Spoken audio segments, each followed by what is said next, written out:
వేణుస్వామి మూర్తి మధ్య రగడ సంచలనంగా మారింది. తనని కొద్ది రోజులుగా ఇబ్బందులకు గురి చేశారని, అడిగిన నగదు ఇవ్వనందుకే ఇలా టార్గెట్ చేశారని వేణుస్వామి అంటున్నాడు. లేదు, వేణుస్వామిని కాదు కదా, ఎవ్వరి దగ్గర రూపాయి కూడా అడగలేదని మూర్తి అంటున్నాడు. వీరిద్దరి ఎపిసోడ్ కాస్త కేసుల వరకు వెళ్ళింది.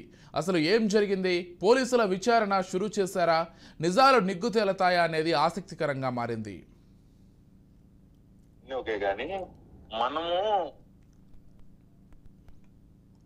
ప్రముఖ జ్యోతిష్యుడు వేణుస్వామి, ఆయన భార్య సింగర్ వీణా శ్రీవాణి అందరికీ సుపరిచితమే. వీరిద్దరూ సోషల్ మీడియాలో యాక్టివ్గా ఉంటూ పలు పోస్టులు పెడుతుంటారు. అయితే తాజాగా వేణుస్వామి అతని భార్య ఇన్స్టాగ్రామ్ వేదికగా ఓ సంచలన వీడియో విడుదల చేసి అందరినీ ఆశ్చర్యానికి గురిచేశారు. ఆ వీడియోలో భాగంగా తనని ప్రముఖ జర్నలిస్ట్ బెదిరిస్తున్నాడని, 2017లో ప్రముఖ టీవీలో ఉన్నప్పుడు తన మీద దాడి చేయడం ప్రారంభించారన్నారు. తనని నాశనం చేయడానికి కూడా తీవ్రమైన ప్రయత్నాలు జరిగాయన్నారు. అప్పుడు వాళ్ళు డబ్బులో తాను ఇవ్వలేదన్నారు. అందుకే చాలా రోజుల తర్వాత 8 నెలల నుంచి ఆయన ఆధ్వర్యంలో వాళ్ళ టీం ముందుకు తన మీద దాడులు చేశారన్నారు.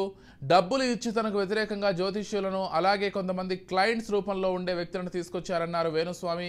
తన గురించి టీవీల్లో డిబేట్ కూడా పెట్టి చెడు ప్రచారం చేయడానికి తీవ్రమైన ప్రయత్నాలు ఓ ప్రముఖ జర్నలిస్ట్ చేస్తున్నారని ఆరోపించారు. ఎంతో మందిని కష్టాల నుంచి, బాధల నుంచి బయటపడేలా చేశానన్నారు. చివరికి తాను ఆత్మహత్య చేసుకునే వరకు వెళ్ళానన్నారు. 8 నెలల నుండి 15 కిలోల బరువు కూడా తగ్గిపోయానని, దీనంతటికీ మూర్తినే కారణమని సంచలన ఆరోపణలు చేశారు. దీనిపై మూర్తి స్పందించారు. ఇందులో భాగంగా తాను వేణుస్వామిని 5 కోట్ల రూపాయలు అడిగినట్లు నిరూపిస్తే దేనికైనా సిద్ధమని సవాల్ విసిరారు. తన 30 ఏళ్ల జర్నలిజంలో తాను వర్క్ చేస్తున్న కంపెనీ వాళ్ళని తన జీతభత్యాల విషయంలో తనకు ఇంత కావాలి అడుగుతా కానీ బయట ఎవరి దగ్గర కాఫీ, టీలు కూడా తాగలేదన్నారు.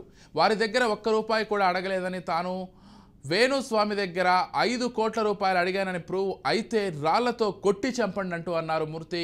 ఇప్పుడు కాదు, ఒకవేళ నేను చనిపోయిన తర్వాత అయినా మీ పరిశోధనలో తేలితే గవర్నమెంట్ హాస్పిటల్లో ఉండే తన ఎముకలకు మూర్తి ద్రోహి అని బోర్డు తగిలించినట్టు వాపోయారు.